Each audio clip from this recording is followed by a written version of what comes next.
here, so I'll be close to my audience. If people can see what's going on. Hi. Thank you, Mr. Beauchamp, for inviting us to here today. And my daughter is here, and my son is here, and my keeper is here also. Your keeper?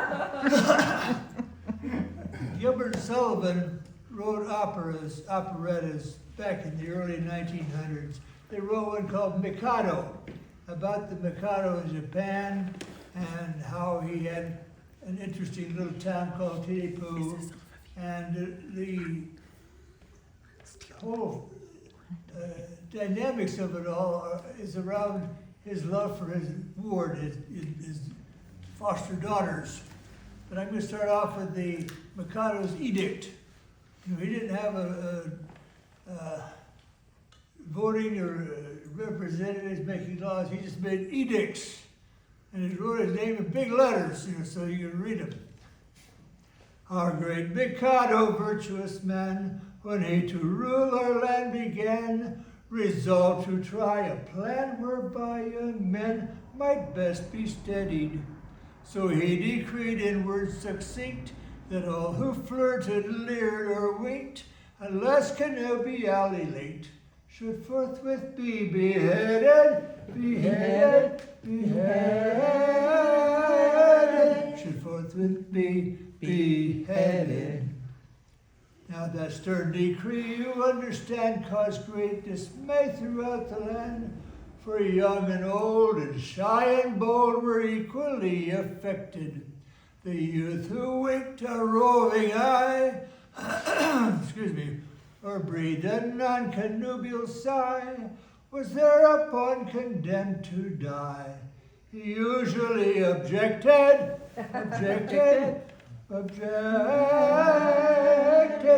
usually objected. And so we straight let out on bail a convict from the county jail, whose head was next on some pretext condemned to be mown off, and made him headsman, for we said, who's next to be decapitated may not cut off another's head until he's cut his own off, his own off, until he's cut his own off. Now, the fellow that got out of jail was named Coco. He was a cheap tailor, and he got elected to be the Lord High Executioner. And he went for a year without doing any executions because he was too timid to do such a thing. Now the Mikado was beginning to wonder about that town of Tiripu. There was no report of any executions taking place.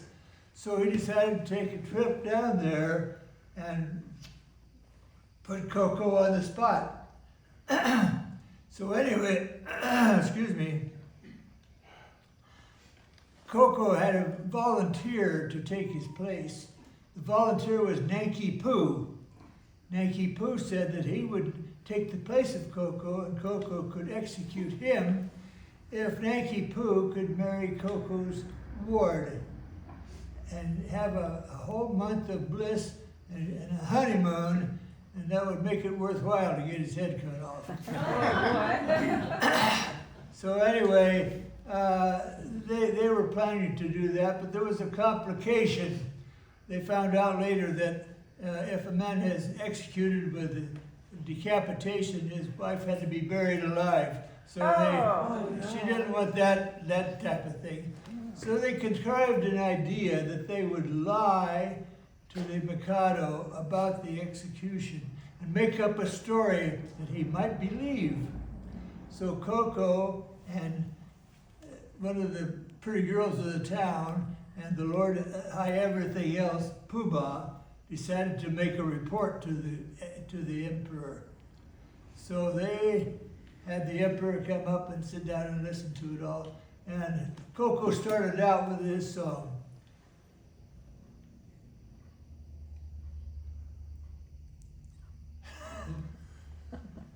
You call that a brain fluff?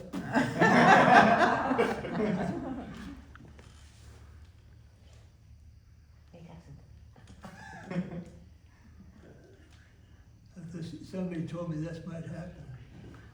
Okay, I'll go for it anyway, right? Right. The criminal cried as he dropped him down in a state of wild alarm.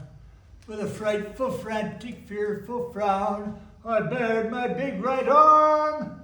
I seized him by his little pigtail, and on his knees fell he, and he squirmed and struggled and gurgled and guggled.